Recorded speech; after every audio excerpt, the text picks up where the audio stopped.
Senior صحافی اور تجزیہ کار حامد میر کے مطابق ہم نے سیاستدانوں کی عجب کرپشن کی غضب کہانیاں تو بہت سنی تھی، کل دوپہر کو ہمیں ایک ایسے شخص کی کرپشن کہانیاں سننے کا موقع ملا جو کئی سال تک بہت سے سیاستدانوں کے لیے عجیب بھی تھا اور غضب بھی تھا۔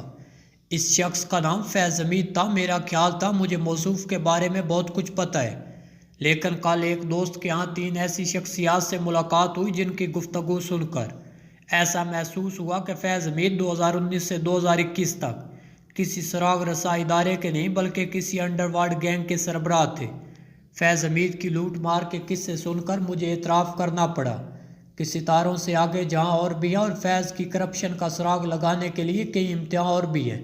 اس محفل میں موجود ایک کاروباری شخصیت نے کوئی سنی سنائی بات نہیں کی، بلکہ وہ اپنی آپ بیتی سنا رہے تھے۔ 2021 میں انصاف پر ایک جھوٹا مقدمہ بنایا گیا۔ پھر فیض حمید نے خود انہیں فون کر کے کہا، میرا فلاں افسر آپ کو فون کرے گا، اس کی بات سن لیجیے گا۔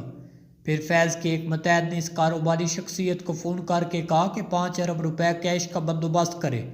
اس طرح کی کئی کہانیاں سن کر میں نے حیرانی سے پوچھا کہ فیض حمید اتنی رقم کہاں رکھتے تھے۔ محفل میں موجود ایک اور صاحب نے بتایا کہ فیض حمید نے باقاعدہ ایک ڈائری میں حساب کتاب لکھ رکھا تھا۔ اس قسم کی رقوم وہ اپنے مختلف پارٹنر کے حوالے کر دیتے۔ وہ ان رقوم کو ہاؤسنگ اسکیموں یا دیگر کاروباری منصوبوں میں انویسٹ کر دیتے۔ اس ڈائری میں موجود تفصیلات کے مطابق فیض حمید نے مختلف کاروباری منصوبوں میں 30 ارب روپے کی سرمایہ کاری کر رکھی تھی۔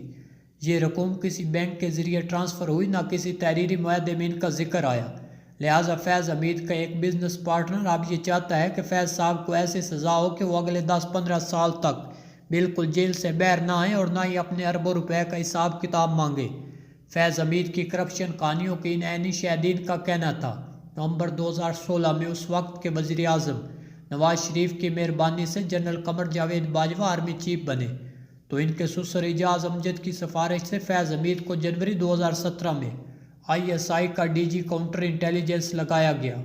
باجوہ نے فیض حمید کو ایک طرف سیاسی جوڑ توڑ میں استعمال کیا اور دوسری طرف اس کے ذریعے باجوہ نے اپنے کئی ذاتی مفادات کا تحفظ بھی کیا۔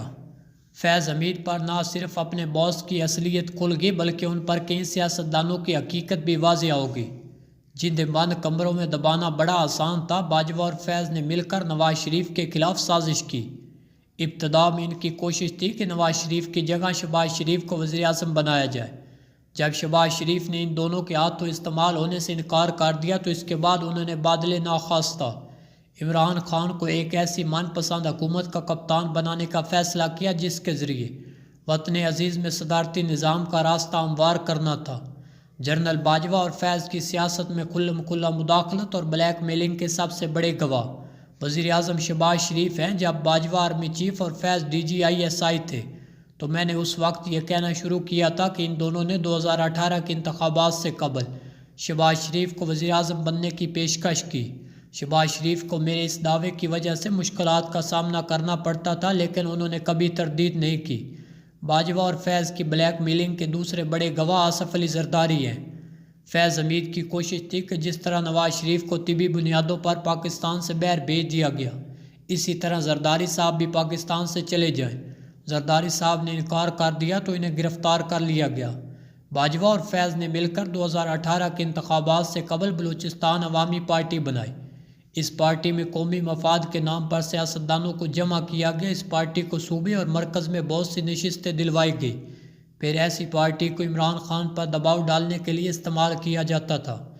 عمران خان وزیر اعظم تو بن گئے تھے اور میڈیا پر باجوہ کی تعریفیں بھی بہت کرتے تھے، لیکن اندر سے باجوہ کو ناپسند کرنے لگے تھے۔ 23 مارچ 2019 کو عمران خان کی حکومت نے میجر جنرل فیض حمید کو ہلال امتیاز دلوایا تو یہ واضح ہو چکا تھا فیض حمید کو آئندہ بھی اہم کردار ملنے والا ہے۔ لیفٹیننٹ جنرل بننے کے بعد وہ صرف 2 ماہ ایڈجوائنٹ جنرل رہے اور پھر ISI کے سربراہ بن گئے۔ انہوں نے بطور DG ISI جنرل باجوہ اور عمران خان دونوں کو اپنے ذاتی مفادات کے لیے استعمال کیا۔ ایک طرف انہوں نے اپنے سے سینئر جرنیلوں کو فارغ کرنے کے لیے باجوہ کو ایکسٹینشن دلائی اور دوسری طرف عمران خان کو اپوزیشن، عدلیہ اور میڈیا سے لڑاتے رہے۔ فیض حمید انڈر ورلڈ ڈان کی طرح کام کرتے تھے۔ ان کی سب سے بڑی خوبی جھوٹ، مکاری اور منافقت تھی۔ وہ خود بھی یہ کام کرتے اور دوسروں سے بھی یہی کام کراتے۔ سیاست میں فوج کی مداخلت کے کئی ناقدین سے وہ کہا کرتے تھے کہ آپ فوج پر تنقید جاری رکھیں، لیکن مجھ سے دوستی کر لے۔ مقصد یہ تھا کہ جنرل باجوہ پر تنقید کرو لیکن مجھے کچھ نہ کہو۔ آج کل آپ کو بہت سے صحافی جنرل فیض کے بارے میں تحقیقات پر تبصرے کرتے نظر آتے ہیں۔ ان میں اکثر وہ ہیں جو خلوتوں میں جنرل فیض کی خوشامد کیا کرتے تھے، اور فیض اس خوشامد کی بھی خفیہ ریکارڈنگ کر لیتے تھے جو صحافی قابو میں نہیں آتا۔ اس پر جھوٹے مقدمات بنتے تھے اور جھوٹے الزامات لگائے جاتے۔ جھوٹے الزامات کے لیے ایک ٹی وی چینل کے 2 اینکرز کا کردار ناقابل فراموش ہے۔ ان دونوں نے مجھ سمیت کئی صحافیوں، سیاستدانوں اور سول سوسائٹی کی اہم شخصیات پر بار بار توہین رسالت کا جھوٹا الزام لگایا۔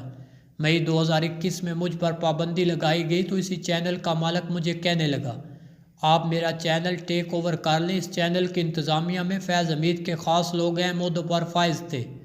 فیض حمید نے اس چینل کے نام پر بھی ایک بہت بڑا غبن کیا۔ فیض حمید کی شخصیت کا سب سے دلچسپ پہلو یہ ہے کہ اگست 2022 میں اس نے آرمی چیف بننے کے لیے شہباز شریف کی منت سماجت شروع کی۔ عمران خان کے خلاف کچھ اہم مواد حکومت کو فراہم کرنے کا وعدہ کیا۔ فیض حمید خوشامد میں اتنے گر گئے کہ ان کے اگلے پچھلے سارے بھرم ٹوٹ گئے۔ وہ آرمی چیف تو نہ بن سکے، انہوں نے سازشیں شروع کر دی۔ ان سازشوں کا بانڈا بھی تحریک انصاف کے کچھ رہنماؤں نے پھوڑا جنہیں فیض حمید بلیک میل کر رہے تھے۔ سچ یہ ہے کہ فیض حمید کسی کے دوست نہیں تھے، وہ صرف اپنے دوست تھے۔ وہ دن دور نہیں جب کچھ معززین ان کی عجب کرپشن کی غضب کہانیاں پوری دنیا کو سنائیں گے۔ پاکستانیوں کو پتہ چلے گا کہ بیچارے سیاستدان تو اس انڈر ورلڈ ڈان کے سامنے کچھ نہیں تھے۔ یہ ڈان تو ان سیاستدانوں کو بھی لوٹتا رہا۔